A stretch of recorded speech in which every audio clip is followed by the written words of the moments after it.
Well, croeso bawb, a warm welcome to you all, and thank you so much for joining us for this special event, and to you all who are joining us online as well. And this evening I'm delighted to say that we'll be hearing from Peter Lord, the curator of the No Welsh Art exhibition, which is on in our Grygynog Gallery until September 9th, about the use of visual and hidden symbols used in the works displayed in the show to convey multi-layered messages. And Peter, as you all know, I'm sure, is a leading authority on Welsh art and has been researching the field for over 40 years and has published multiple works on the subject. And the exhibition No Welsh Art at the library takes us on a journey through the history of Welsh art and is based on Peter Lord's fantastic book, Tradition. And it will be fascinating tonight to hear how works can carry hidden information, which gives us a deep understanding of their meaning. And I hope you enjoy the talk, and I'll hand you over to Peter now. Diolch yn fawr. Diolch, Peter. Diolch yn fawr i chi gyd am ddod. Braf iawn gweld cymaint o'n chi yma, a diolch i chi hefyd sydd yn ymuno â ni ar-lein. Thank you very much for coming, everybody. It's lovely to see you. I want to talk today about as Moritz said, about the meaning of pictures, sometimes not immediately obvious to the observer and even deeply hidden, using mainly examples from the current exhibition in the library. Now, sometimes when we look at a picture, it seems pretty clear what it's all about. This is Bangor High Street on a busy day in about 1850. It's a fascinating document, and a social historian would be able to interpret in great detail some of the goings-on depicted by the painter Samuel Hughes. Don't know much about Samuel Hughes, but he worked in Bangor for about 10 years.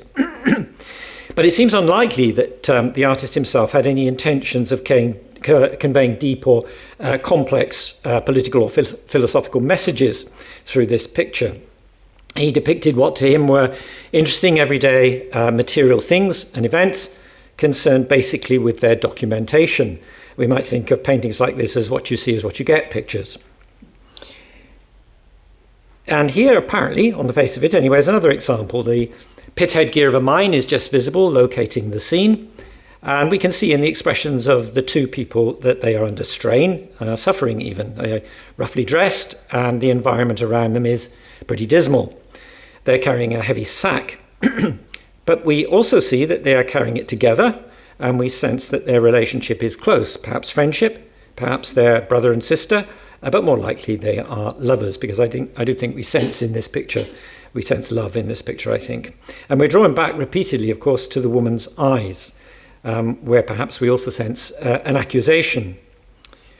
Now, this picture, though more subtle than the Bangor scene, can still be understood without any further prompting, and the picture has power because, however varied the cultural background of the observer, fundamental human experiences are evoked.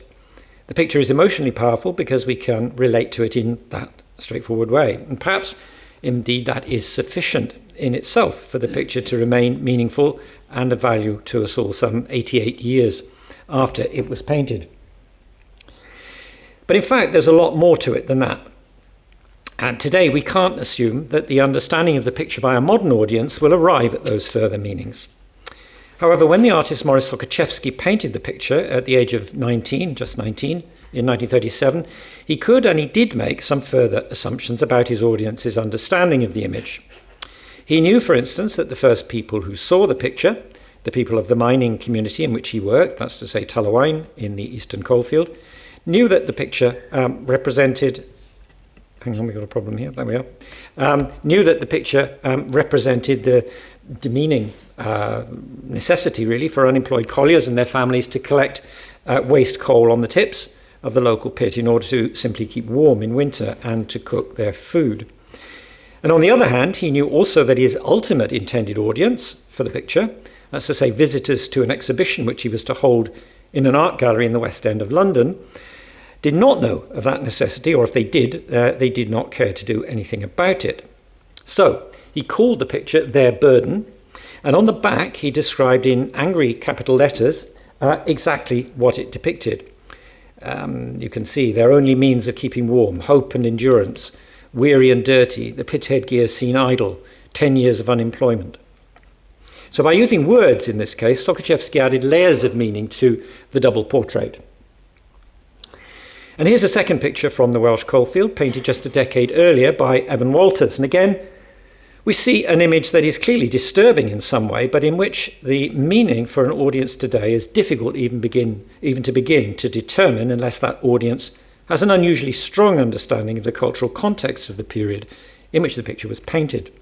Because in this case, the understanding of the picture and an experience of its power is dependent primarily on being able to understand the meaning of just one purely visual cue, taken together with an oblique verbal reference. The visual cue is the stigmata that the boys carry, and the verbal cue is the picture title, Bydd Myrdd o'r Yfeddodau. It was exhibited under the Welsh title. Now, I'll return to discuss this remarkable image in more detail later, and the purpose of showing it to you now, in contrast to the Sokoczewski picture, is to introduce the idea of visual images as a symbolic language which carries deep meanings, exemplified in this case by the stigmata on the bodies of the boys. It's a symbolic language that was understood by the artist and that it is necessary for the audience also to understand if they are to experience the picture rather than simply to see it. And here we have a major difficulty because we live in a society in which cultural continuity, the link between the world in which pictures were created and our present, has been disrupted or completely broken, even in the 99 years that separate us from Walter's picture. The verbal cue in the title, obviously, is completely obscure to non-Welsh speakers, and indeed is also probably obscure to most younger Welsh speakers today, in a society in which nonconformist hymnology is no longer a lingua franca, just as the visual cue is obscure to both groups, since society is no longer biblically literate. Symbolic elements like the stigmata on the bodies of the boys in Evan Walter's picture are often encompassed by the term iconography.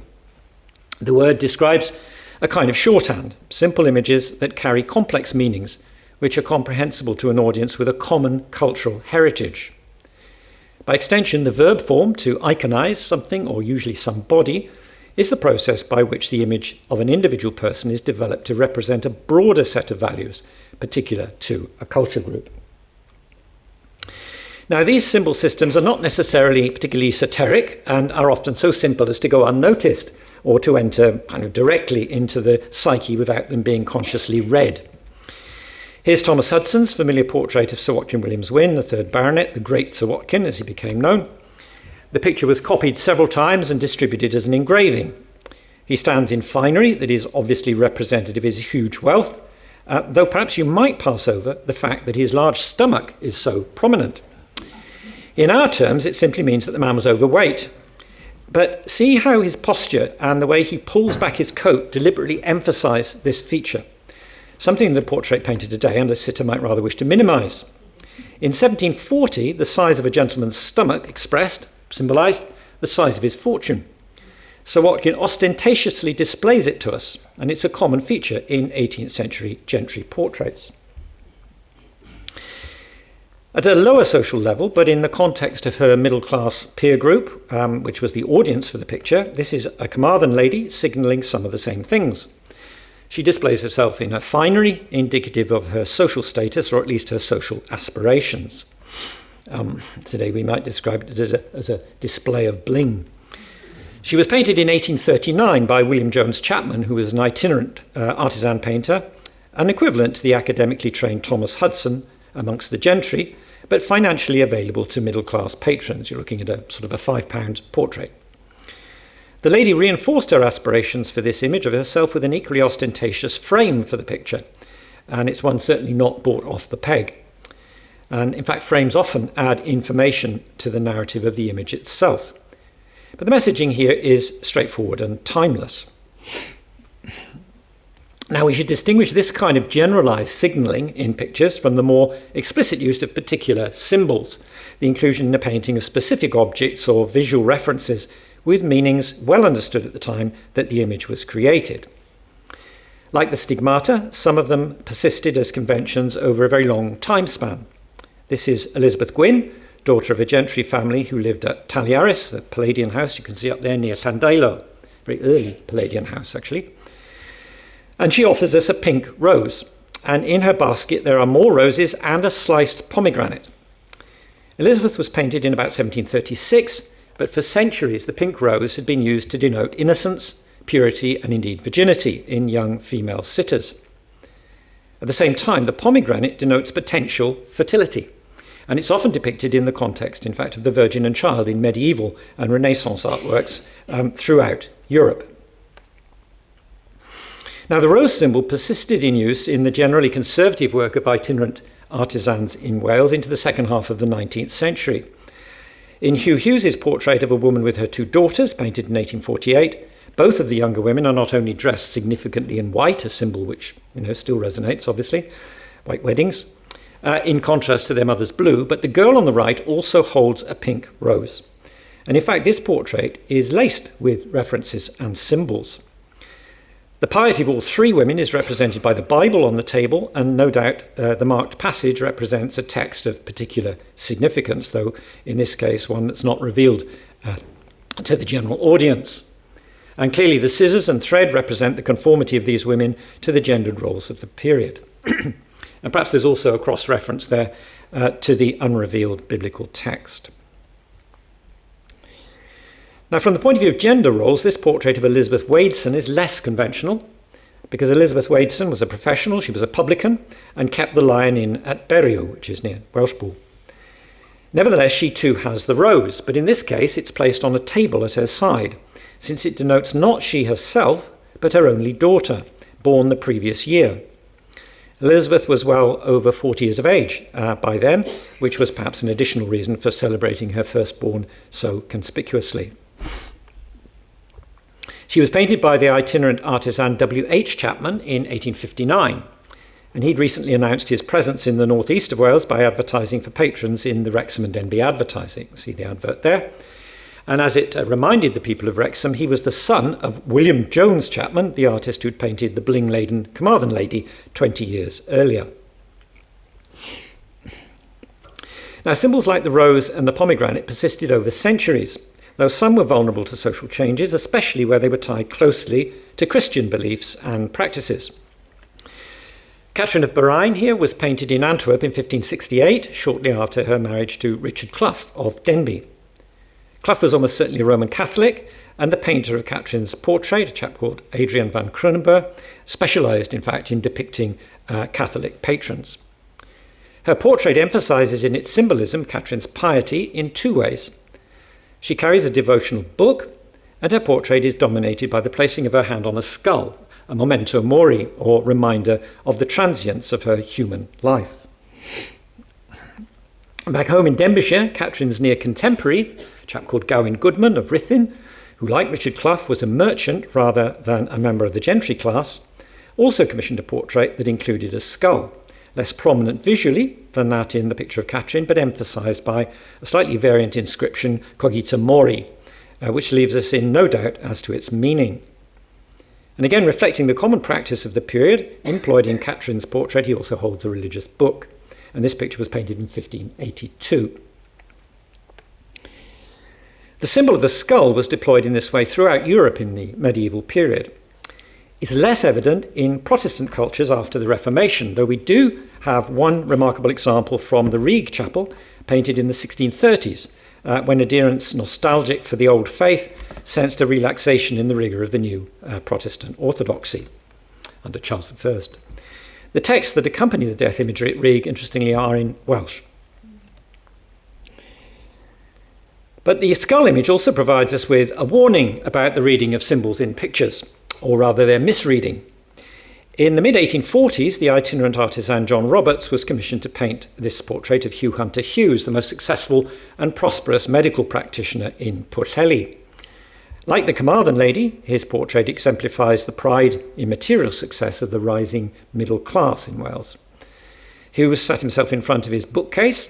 His profession is identified by the medical texts in the bookcase.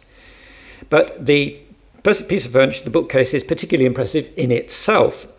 It's actually probably the work of a very prestigious manufacturer called Gall of Lancaster. It's a distinctly upmarket item. So there's messaging going on here. However, the skull on the shelf is not a memento mori. The doctor is definitely not messaging his piety or his humility.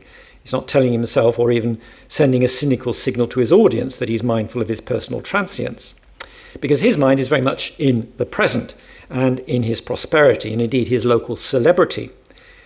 The skull represents the work that brought him a considerable income and a high public profile in the newspapers as coroner for South Carnarvonshire. If not for Hugh Hunter Hughes, nevertheless for nonconformists in general, and in the Welsh context in the 19th century, that means probably the majority of the middle-class picture commissioning population, it was important to visualise symbolically piety and human transience. But it was achieved primarily through imaging the centrality in their lives of the Word of God. There was a degree of doublethink here because, of course, the emphasis on the Word was the essence of the Reformation, which tended to reject the visual image since it was viewed as an encouragement to idolatry. So the Word was conveyed in pictorial form as a devotional book. Now, John Evans was a sea captain, safely retired to Aberaeron by the time his picture was painted in the 1840s, but he chose not to identify himself in his former role, like some other sailors holding a sextant or a telescope. Some of you who are local might know there's a very nice example of an artisan portrait of a sea captain with those symbols in the Ceredigion Museum. Now, this chap was a prominent member of the Calvinistic Methodist community, and indeed he funded the building of the vestry to the Methodist chapel in Aberaeron. His hand rests on the Bible itself, placed on a table with a turquoise cloth. And he seems ready to speak, doesn't he, from the Set Vawr, with the ultimate token of authority, the Word of God in the Bible, under his hand. Now, this symbolic identification of piety, of human transience, and indeed of death itself, was particularly important in 19th century pictures. The front picture here is of the young boy. At this age, he's still in skirts. He was painted sitting on a bench at Llangamach Wells, where his parents had gone to take the waters. The portrait was made in 1852 by the itinerant artisan William Roos. And this was at least Roos's second visit to the spa, and there may have been many more such visits in search of patrons on holiday or taking the cure with money to spend, disposable income, if you like. Now, also on the screen is another example, this time the three children of the Morris family, painted in the previous year of 1851. They sit on the same seat on which the younger child would be posed the following year. The background view is also identical to that in Roos's other picture, taken at the site. The boy, set apart from his sisters, holds his hand in the approved gentlemanly manner, and he wears a rather fine blue tie. But then consider this third example. The sitter here is the same boy, on the same seat, but his sisters have gone, and the background is changed. This time he's set against a sunset. In his hand he holds not his hat, but a prayer book, and his blue cravat is now black. The picture is dated to the year after the group portrait, and clearly the child has died in the meantime, and the portrait has been made in memoriam, the iconography adapted to be appropriate for mourning. And here's the painter William Jones Chapman again, and the references to mourning this time are both obvious and subtle. Now, clearly it would be odd for a young married woman, she shows us her wedding ring right at the front there, to be portrayed dressed in black if she was not in mourning. But more subtly, though certainly with intent, she reinforces this general impression in a specific way by showing us a Victorian mourning bracelet of jet panels on her wrist. Now, given what I've said earlier about pink roses in the background there, those flowers are less easily explicable. Unfortunately, we don't know who she is or anything about her life, so we have no way of determining the significance of the flowers, but they certainly signify something. It may be that a daughter had died or something like that. We don't know. Now, so far we've looked at portraits. We don't tend to think of landscape painting today, if it depicts what you might call a natural landscape, as necessarily carrying a message other than the obvious one that usually, not always, but usually the scene depicted is one that we can understand simply as representing the beauty of nature, in contrast perhaps to an urban landscape. But historically speaking, especially from the mid-18th century onwards and through the 19th century, landscape painting carried more complex meanings, often suggested by specific iconographies presented by objects or human activities. Now, this is Turner's celebrated picture of Dolbaddon Castle from the library collection, painted in 1801. This is a sketch for the finished picture. And it would probably be read by most people coming to it for the first time simply as a depiction of a mountain landscape, enriched in terms of tourist interest by the central feature of the castle. Clearly, also, it's a particularly dramatic rendering of the scene with its intense contrasts of colour and light. But it was far more than that to Turner and his contemporary intellectual audience. Although we're not told this in the title of the work, the tiny figures in the foreground, very easy to overlook, depict a particular event, which is the imprisoning of Owain Goch by his brother Llywelyn in the castle in 1255. Llywelyn, of course, was, according to tradition, born there. The picture depicts a consequential struggle for political power. But however important in the political history of Wales, the figures that tell the story, in fact, are tiny, set against the overwhelming size and drama of the landscape in which the incident takes place. And this tells us that the fundamental message of the picture is not, in fact, historical, but philosophical. It suggests that we should consider the contrast between temporal and eternal power. Certainly, the human and political significance of the event is underlined by the drama of the mountain landscape, but at the same time, it is to be understood in the wider context of the futility of all human activity when set against the overwhelming power of nature, the ephemeral power of man and the eternal power of God as creator of the mountain landscape are contrasted. And the mountains, unchanged since the creation and unchangeable by human activity, remind us of our earthly transience and our ultimate fate. So this isn't simply a landscape or even an historical picture, but in fact a philosophical and religious statement.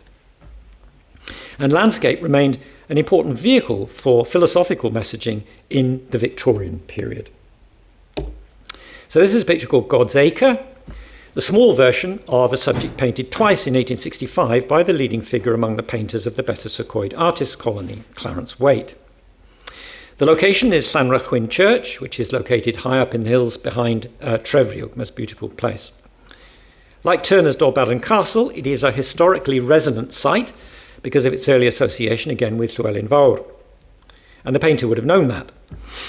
But the focus of the picture is the congregation emerging through the Lich Gate from the churchyard being the God's Acre of the title, of course. And here we find the underlying theme of the picture, symbolised initially by the central contrast of old age and youth. Waite's watercolour drawings for this image have survived. They're larger works in size than the finished picture, in fact. The image of the old woman hand in hand with the little girl was probably drawn from models posed in the studio, but the larger group does suggest the memory, at least, of an observed moment. Apparently it was a windy day, as the old lady has wrapped her shawl around her tall black hat, presumably to prevent it from being blown away. But the underlying subject of the finished picture is the cycle of nature and the place of humanity within that cycle of birth, death and rebirth, represented by the physical linking together of youth and age. And the concept is then reinforced by an explicit and ancient iconography in the form of the Grim Reaper's scythe, which is lying down in front of the group there, halfway through the process of mowing the hayfield. And the black dog also represents death, and in the sky we have yet another ancient cyclical symbol, the moon, in the top right there. Now, the theme was of great importance to Waite in the 1860s, especially when he painted two of his most celebrated pictures, The Rainbow and To the Cold Earth. As in Turner's picture of Dolbadarn Castle, we can see into the cold earth, the upper picture there, human frailty presented against the backdrop of the overwhelming and eternal power of God, manifested in the funeral procession set against the dominant unsullied mountain landscape. And here again, the explicit iconography of the black dog is deployed. It's a bit difficult to see, but it's going in the opposite direction significantly to the funeral procession. Now, Clarence Waite worked in a temporary studio between Betws-y-Coed and Capel Curig over 2 seasons to paint the rainbow, the big picture there, which he completed in 1862. It is a big picture, it's a massive picture. Just a few yards away, Benjamin Williams Leader was also at work painting the same landscape. And his works, too, were designed to speak at the philosophical level. If we compare Leader's picture of the church at Betws-y-Coed, painted in 1863, the following year after the rainbow, with Waite's God's Acre of 1865, we find both painters deploying precisely the same iconographic elements, meaningful symbolic elements, not merely sentimental asides. Leader contrasts youth and age in the figures who emerge from the church, just as in Waite's picture. And then one pair of characters is even more explicit as they're depicted studying the names inscribed on a tomb in the churchyard. In both Leader's and Waite's pictures, the moon hangs in the early evening sky. And for context, I'd like to read you part of a letter written to Sarah Phillips Hughes, who was the daughter of the painter Hugh Hughes. In 1840, she was just 11 years old when she received this letter from her aunt. Is my dear little Sarah preparing for death? What an infinite mercy to be found ready when the summons comes. Everything here is uncertain, but death, capital letters, but death, that is certain to us all. And we know not in the morning, but that our state of eternity may be fixed before night. Let me entreat you to seek him who has said, I love them that love me, and those that seek me early shall find me. That's to an 11-year-old living in Aberystwyth, as it happens. Now, you'll remember this Carmarthen lady, painted by William Jones Chapman, who sent a message about her prosperity through the clothes and bling she displayed in her portrait.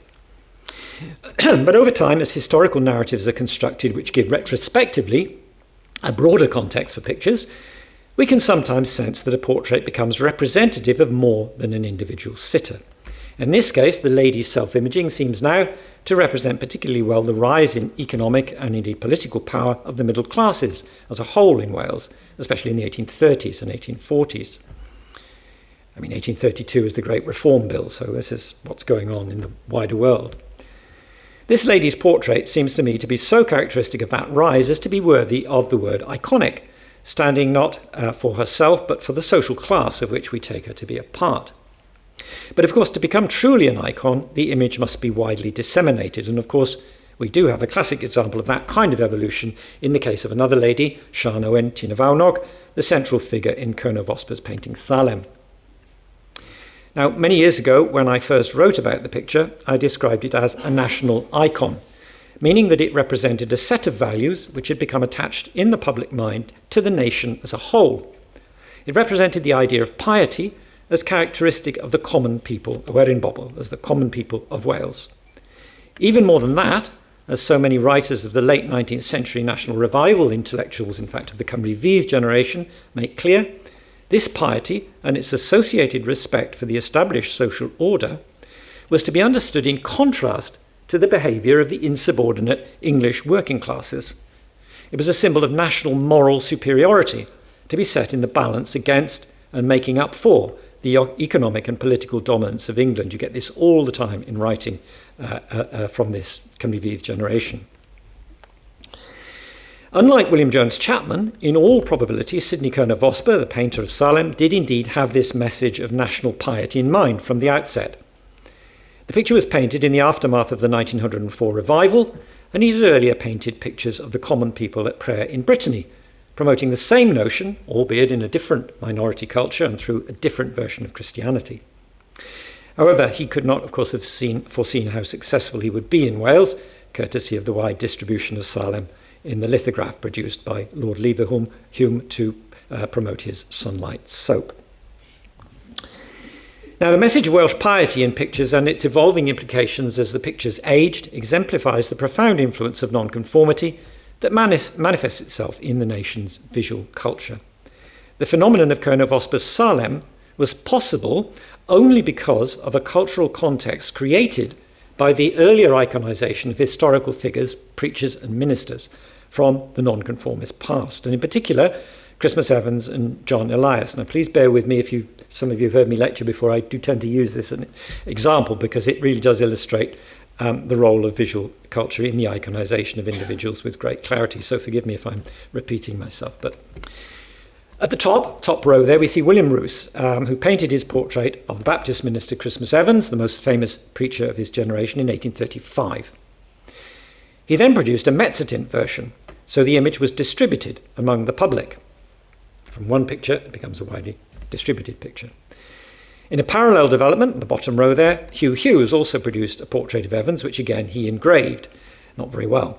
And his version, in fact, despite the fact it's not really a very inspiring image, was very widely distributed indeed because it was used in the memoir of the minister published shortly after his death in 1838, I think it was. The celebrity of the sitter, deeply embedded in the nonconformist narrative of history, was reinforced by the familiarity of the engraved images of his face with their suggestive iconography.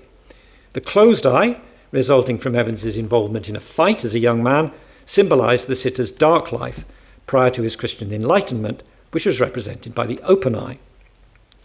Evans's celebrity generated a demand for further original, in inverted commas, paintings, which William Roos was pleased to meet, and you see a second example up there. On the back of one of these several oil-painted versions of the portrait, the painter inscribed the words, "The most ideal preacher that Wales ever produced." Robert Hall, prominent English nonconformist, Robert Hall said he was a world of ideals, an opinion that Roos had expressed visually by dignifying his engraved version of Evans with a classical column. Now, pursuing this elevating classical reference, Enwogion y Ffydd, which is a comprehensive history of Welsh nonconformity published between 1878 and 1884, observed that, and I quote, he, Evans, also composed wonderful hymns. Indeed, Christmas Evans's imagination, invention and fancy were so strong, lively and brilliant that had he engaged as well with poetry as he did with preaching, in all probability he would be located alongside Homer, Dante and Milton. The classical allusion was important and commonplace in the visual aggrandizing of the ministry, evident for instance in classical frontages to chapels, and also in portraits such as that of John Jones, Brynrodin, perhaps alongside that of his wife Ellen, the most visually striking of all ministerial portraits. The pair were painted in 1877 at the height of the status of the ministry by Evan Williams of Lledrod, and the painter, by the way, was also a minister and a writer. But to return to Roos's portrait of Christmas Evans, a particularly significant reinterpretation, and indeed a transformation of it, transmitted through the mezzotint, was made by an unidentified and presumably amateur painter. The form of the work underlines the iconic status of the nonconformist ministry in the popular imagination in the 19th century. The painter worked on an unframed wooden panel, 8.5 by 7 inches, about that size, copying accurately the posture of the sitter, but failing to interpret correctly or choosing to ignore the classical reference of the column.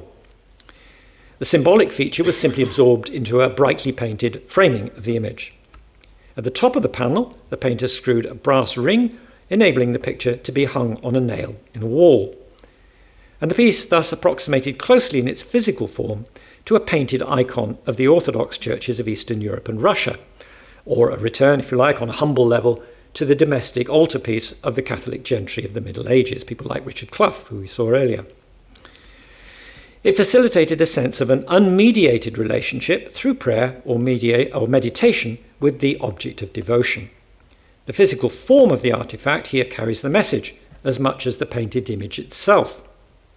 For the copyist, clearly there was a qualitative psychological difference between the possession of a multiple, a print, an engraved reproduction of Evans's portrait, and ownership of a unique original work.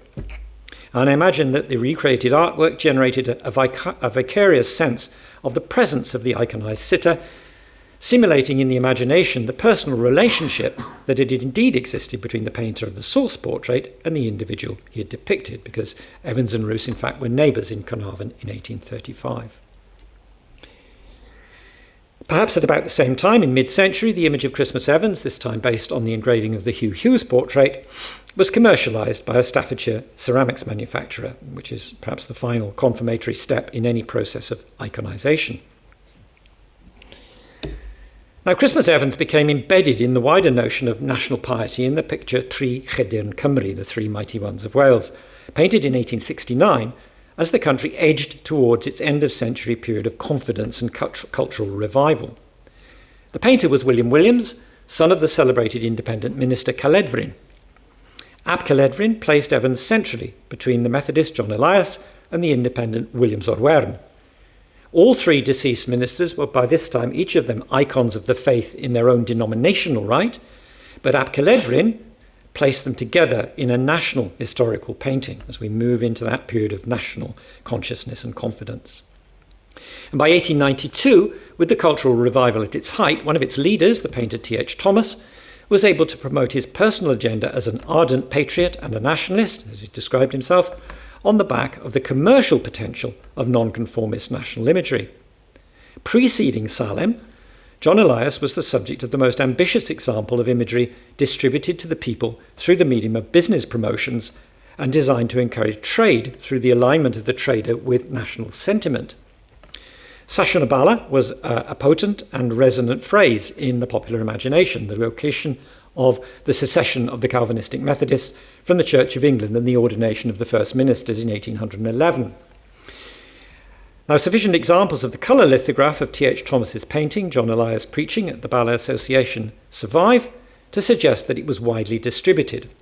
And in fact, the image surmounted an almanac for the year 1892. This is the National Library copy in which the almanac has been cut off, unfortunately.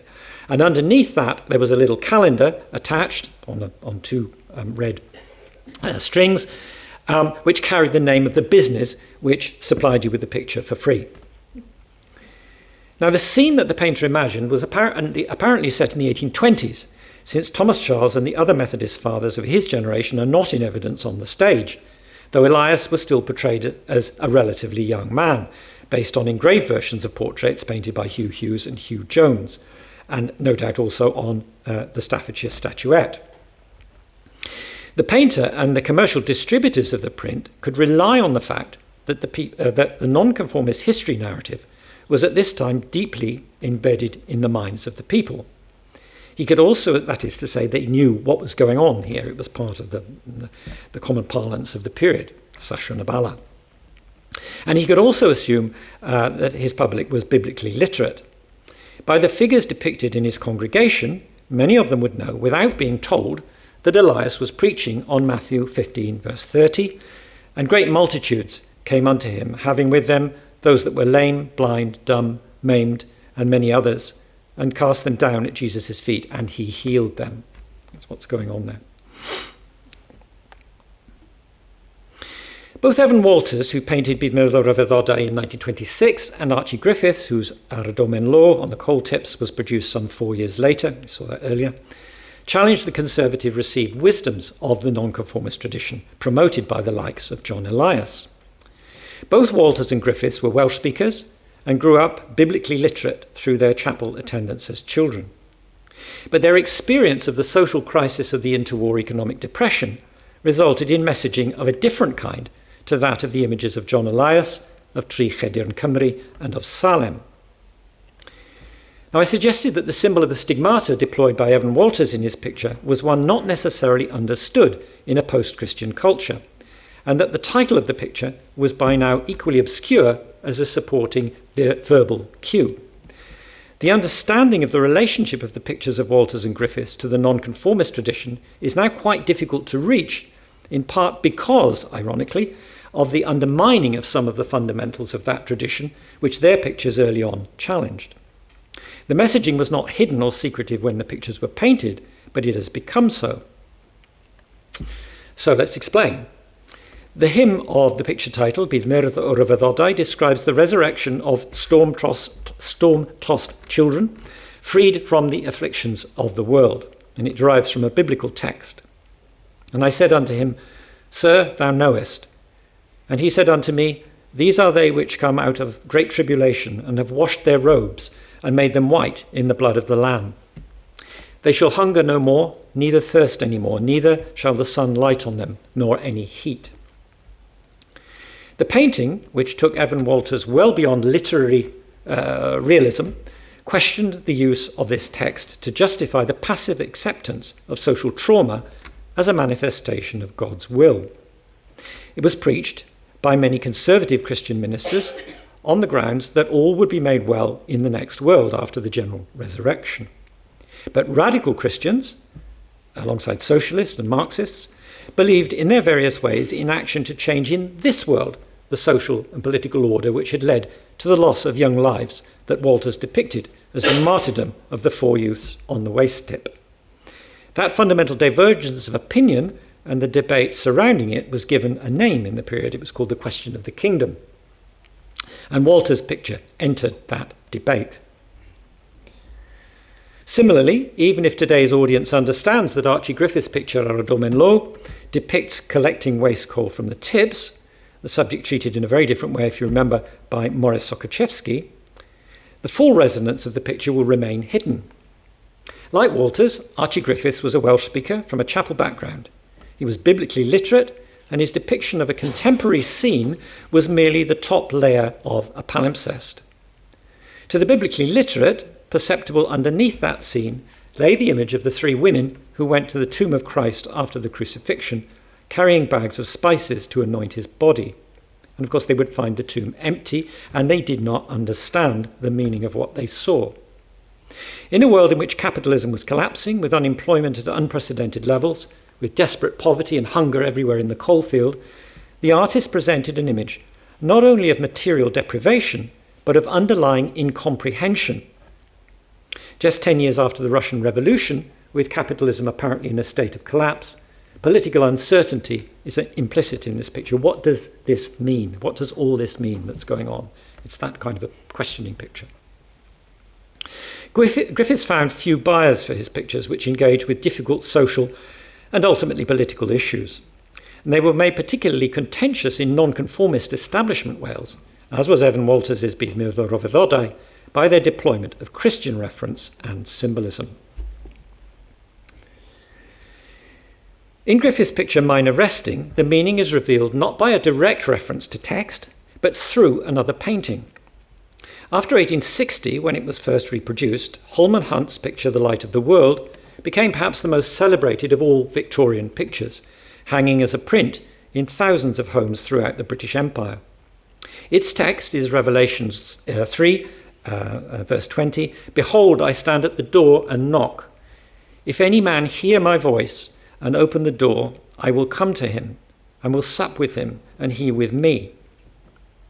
On the other side of the door, as it were, the darkness of the pit in Griffith's picture reflects the darkness of the night in Hunt's original allegory. So the reference is to the text, but through that other picture.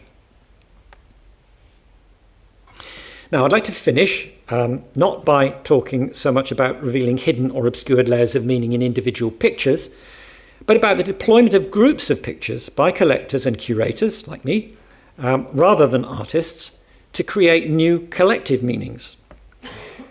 In this context, we look at an exhibition as a collective single artwork. An installation would be a contemporary way of describing it. One of the paintings in the present exhibition provides a good illustration of what I mean, of how pictures have sometimes been brought together in past exhibitions so as to convey meanings that are greater than the sum of their parts. In 1950, Joseph Herman painted Landscape with Cattle, one of hundreds of works that he produced when living at Llyfrgell Genedlaethol. But Landscape with Cattle is particularly significant, not for itself, but because it was selected by the radical Marxist art historian and critic John Berger to be shown in an exhibition that he curated in London in 1952. The exhibition at the Whitechapel Gallery was called Looking Forward. It consisted of works by painters that Berger admired, brought together to promote the idea that art should not be remote from ordinary people, the province only of a social elite following avant-garde fashions such as non-figurative painting.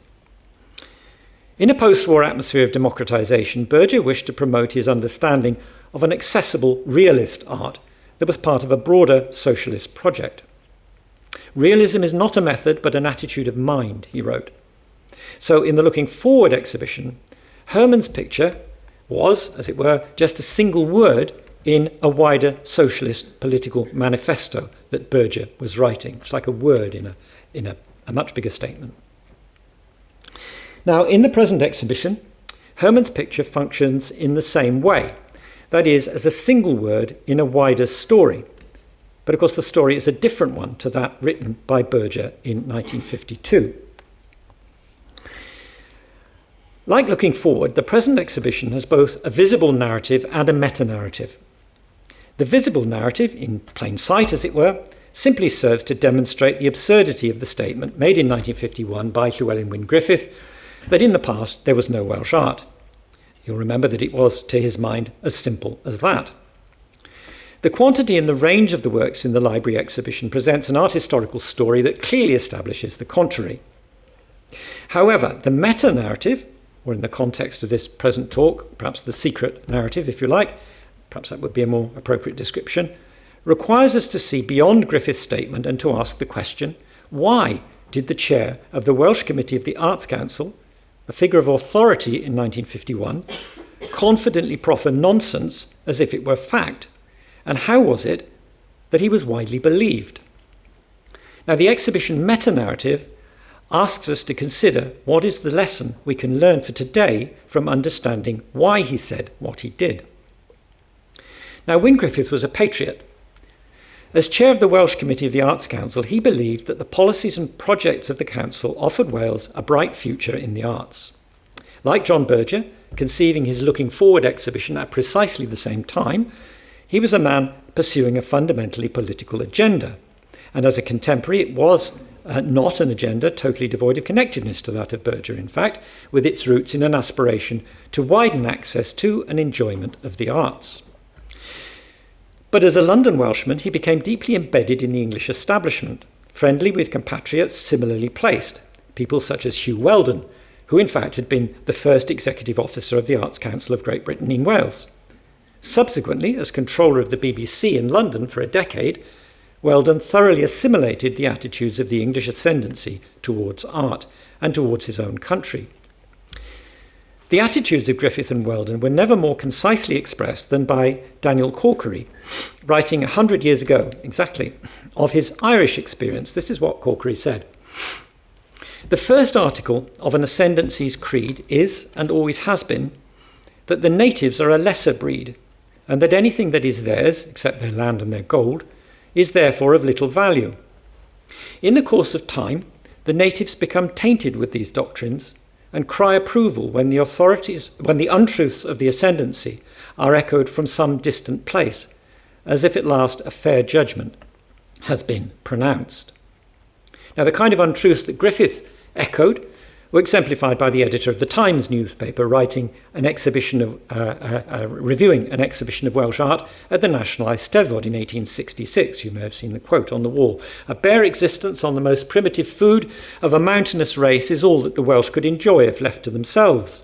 All the progress and civilization in Wales has come from England. Now here's Wyn Griffith with Myra Owen, executive head after Hugh Weldon of the Welsh Committee of the Arts Council of Great Britain, at the opening of an exhibition of the work of the English painter Sir Joshua Reynolds, designed to educate the natives of Swansea about art.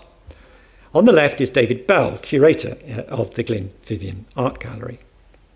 Now, under the chairmanship of Griffith, colonialist paternalism infected the attitude of the Welsh Committee to all the arts. In order to understand their attitude, I'd like you to listen to the tone as well as the content of this quotation from the annual report of the committee in 1956 under Griffith, which is contemporary with this Reynolds exhibition. This is what it says. The wealth of talent to be found for the theatre, the visual arts and music in Wales is a never-failing source of excitement. If anything, the Welsh are too talented. They take to the theatre like ducks to water. With their beautiful voices, they make magnificent sounds so underlined, so easily, that the idea that stern discipline and hard work are necessary for the mastery of correct techniques has been a difficult one for them to assimilate. The Welsh Committee has appreciated the need to provide for training, experience and opportunity to enable these talents to be developed on the right lines. Now, Wyn Griffith truly said of himself that when he wrote in English, he was an Englishman. He actually says that. On visual art in particular, here's the same annual report celebrating the first 10 years of the Welsh Committee's activities. It says this: interest in the visual arts has not been particularly noticeable until the last decade in Wales. The Welsh Committee has been very active in arranging exhibitions of the works of the masters, as well as seeking out and fostering the talents of native painters. The latter activity has been more rewarding than those closely associated with it at first appreciated, and it is now a cause for surprised gratification to hear so frequently the appreciative comments of our visitors from over the border on the numbers of talented Welsh painters emerging today in a land which has hitherto been regarded as devoid of interest, to say nothing of creative genius, in the visual arts, despite a countryside and an industrial area unmatched in beauty and dramatic possibilities for self-expression in this medium. I suggest to you that's the most extraordinary statement After Archie Griffiths and Morris Sokochevsky, whose pictures of the industrial area we've seen were both still alive and only in their 50s, as was Vincent Evans when that report was written. They were apparently non-people in the mind of the Arts Council, a lesser breed. It's worth noting that all these painters, by the way, were from working class backgrounds. Similarly, Evan Walters, who had recently died, was only grudgingly acknowledged by the establishment, largely on the basis of his portraits. The colonialised mentality of the London Welsh establishment, intensified by social and artistic snobism, simply cancelled, to use the contemporary parlance, our historic visual culture. If we allow ourselves, as Daniel Corkery pointed out 100 years ago, to believe the untruths of the ascendancy, this is what happens.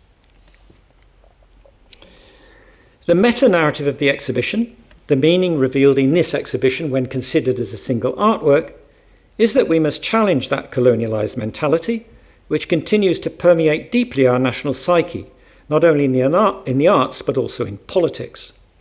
And if we do so, we can reveal not only remarkable cultural resources, such as we see in the present exhibition, but by extension, huge potential in every aspect of our national life. But if we continue lazily to accept the untruths of the ascendancy, we have no future. The exhibition upstairs is a contribution from the field of visual culture to that wider argument. As the novelist Emma Humphreys wrote in an essay about Hugh Weldon's attitude to visual culture, in the end, all art is about survival. Thank you. Diolch yn fawr.